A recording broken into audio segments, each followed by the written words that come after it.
नमस्कार और आज के इस खास विश्लेषण में स्वागत है। आज हम होम हेल्थ केयर की दुनिया को डिकोड करने जा रहे हैं। अक्सर लोग सोचते हैं कि होम हेल्थ केयर का मतलब बस मरीज को समय पर दवा देना है ना? लेकिन असल में यह एक हाई स्टिक्स सूचना रिले रेस की तरह है। सोचकर देखिए, इस रिले रेस में अगर बैटन जरा सा भी गिर जाए या कोई चूक हो जाए तो इसके परिणाम कितने गंभीर और खतरनाक हो सकते हैं। तो चलिए सीधे गोता लगाते हैं और देखते हैं कि यह महत्वपूर्ण डेटा फ्लो आखिर काम कैसे करता है। आज की इस चर्चा में हम इस पूरी प्रक्रिया को एक फाउंडेशनल ट्रेनिंग मैनुअल की तरह समझने वाले हैं। हमारे मुख्य फोकस एरिया होंगे होम केयर के स्तंभ, अवलोकन की कला, संचार रिले, दस्तावेजीकरण की शक्ति और अंत में मरीजों और प्रदाताओं की सुरक्षा। यही वो संरचना है जो पूरे हेल्थ केयर सिस्टम को सुचारू रूप से चलाती है। तो चलिए आगे बढ़ते हैं। आइए शुरुआत करते हैं हमारे पहले भाग से, होम केयर के स्तंभ यानी सहमति प्राप्त करना। कोई भी डेटा इकट्ठा करने या काम शुरू करने से पहले एक मजबूत नींव की जरूरत होती है, और यहाँ वो नींव है सहमति या कंसेंट। इसका सीधा सा मतलब है किसी भी मेडिकल इंटरवेंशन से पहले क्लाइंट की बुनियादी स्वीकृति लेना। एक होम हेल्थ एड के लिए ये सबसे पहला और सबसे अहम कदम है। ये न सिर्फ एक सम्मानजनक दायरा तय करता है, बल्कि उस देखभाल की रिले रेस को शुरू करने का एक कानूनी अधिकार भी देता है। सहमति मिलने के बाद हम दूसरे अहम स्तंभ पर आते हैं, अवलोकन की कला यानी डेटा इकट्ठा करना। स्रोत सामग्री में एक बहुत ही कमाल की बात कही गई है।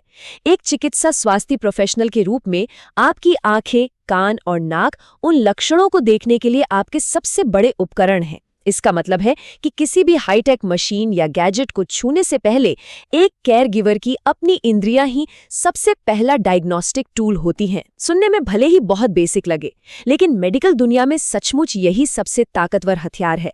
तो सवाल ये है कि एक होम हेल्थ एड को रोजाना किन चीजों पर नजर रखनी होती है।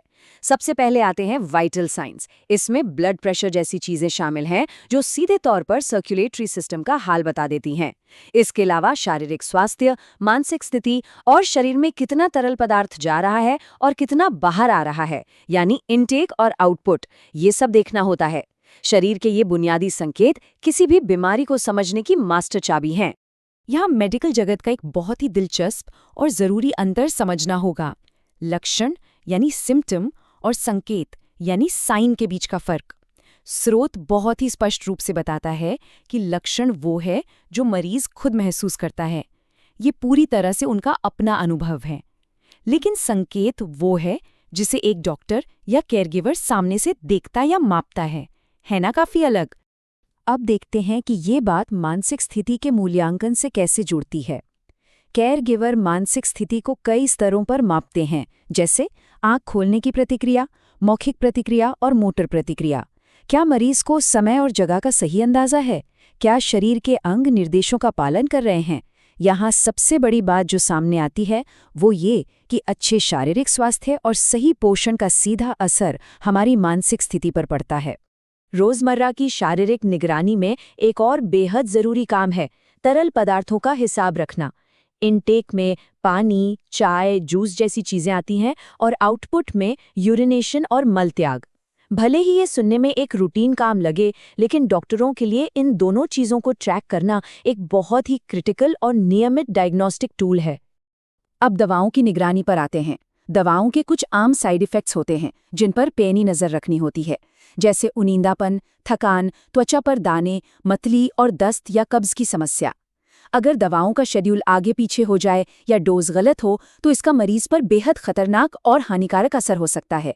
ये सच में एक बहुत बड़ी जिम्मेदारी है।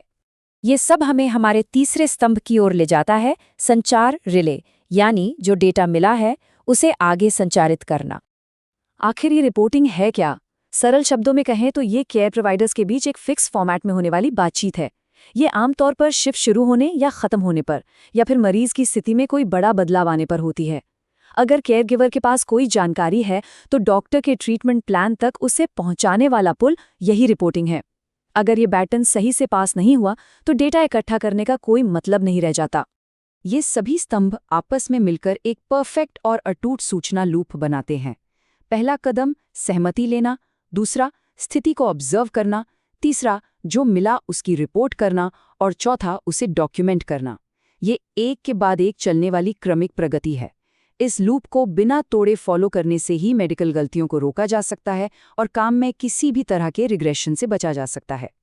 इस लूप का आखिरी चरण हमें सीधे चौथे स्तंभ तक ले आता है, दस्तावेजीकरण की शक्ति, यानी डेटा को सुरक्षित रखना।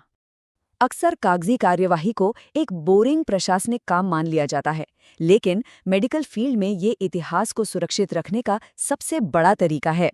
इसका एक गोल्ड स्टैंडर्ड होता है।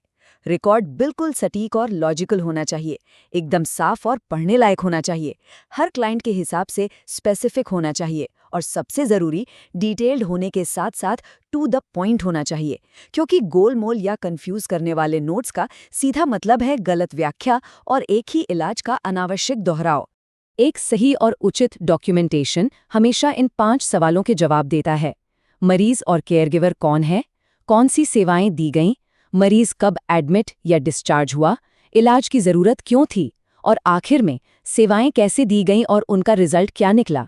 जानकारी को सही ढंग से वर्गीकृत करने और भविष्य में प्रशासनिक टूल के रूप में काम लेने के लिए इन सवालों के जवाब लिखित में होना बिल्कुल अनिवार्य है। अब हम अपने अंतिम खंड की ओर बढ़ते हैं, मरीजों और प्रदाताओं की सुरक्षा।